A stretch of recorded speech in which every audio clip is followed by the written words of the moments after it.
Digital డిపాజిట్ల పేరుతో వేలాది మందికి వందల కోట్లు కుచ్చుటోపి పెట్టిన వైట్ కాలర్ క్రిమినల్ దొరికేశాడు. హైదరాబాద్ పోలీసులు ఫాల్కన్ స్కామ్ కేసులో పురోగతి సాధించారు.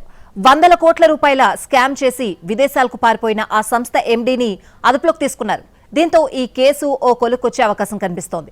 తాము డిపాజిట్ చేసిన డబ్బు తిరిగి వస్తుందా లేదా అన్న పెట్టుబడిదారులకు ఇది కాస్త ఊరటనిచ్చే అంశం.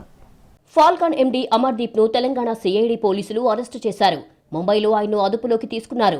డిజిటల్ డిపాజిట్ల పేరుతో 850 కోట్లు కొట్టేసిన అమర్దీప్ దుబాయ్కి పారిపోయాడు.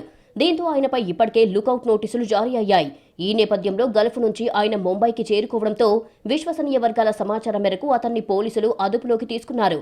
విమానాశ్రయంలో ఇమిగ్రేషన్ అధికారులు అతన్ని అదుపులోకి తీసుకుని పోలీసులకు అప్పగించారు. డిజిటల్ డిపాజిట్ల పేరిట అమర్దీప్ 850 కోట్లు వసూలు చేసినట్లు అధికారులు చెబుతున్నారు. యాప్ ఆధారిత డిపాజిట్లతో ఫాల్కాన్ సంస్థ భారీ కుంభకోణానికి తెరతీసినట్లుగా అధికారులు వెల్లడించారు.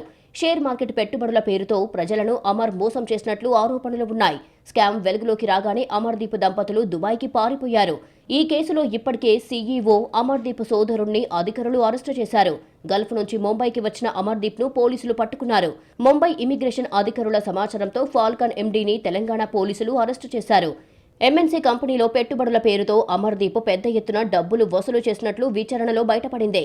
యాప్ బేస్డ్ డిజిటల్ డిపాజిట్ల పేరుతో అమర్దీప్ స్కామ్ కు పాల్పడినట్లుగా తేలింది. అంతేకాకుండా షేర్ మార్కెట్లో పెట్టుబడులు పెడతానంటూ బురడి కొట్టించినట్లు పోలీసుల విచారణలో తేలింది. ఫాల్కాన్ స్కామ్ వెలుగులోకి రాగానే అమర్దీప్ దంపతులు చార్టర్డ్ ఫ్లైట్లో దుబాయ్కి పారిపోయినట్లుగా పోలీసులు వెల్లడించారు. ఈ కేసులో ఇప్పటికే సీఈఓతో పాటు అమర్దీప్ సోదరుణ్ణి పోలీసులు అరెస్టు చేశారు. అమర్దీప్ కోసం తీవ్రంగా గాలింపు చర్యలు చేపట్టగా ఎట్టకేలకు ముంబైలో అతన్ని పోలీసులు అదుపులోకి తీసుకున్నారు. ఇటీవల కాలంలో ఇలాంటి ట్రేడింగ్ మోసాలు, ఇన్వెస్ట్మెంట్ పేరుతో నకిలీ యాప్లను సృష్టించి మోసాలకు పాల్పడే గ్యాంగ్లు పెరిగిపోయాయి. ఇటువంటి స్కామ్ల పట్ల ప్రజలు జాగ్రత్తగా ఉండాలని సైబర్ క్రైమ్ పోలీసులు హెచ్చరిస్తున్నారు. అధిక వడ్డీ పేరుతో సైతం మోసాలు జరుగుతున్నాయంటున్నారు.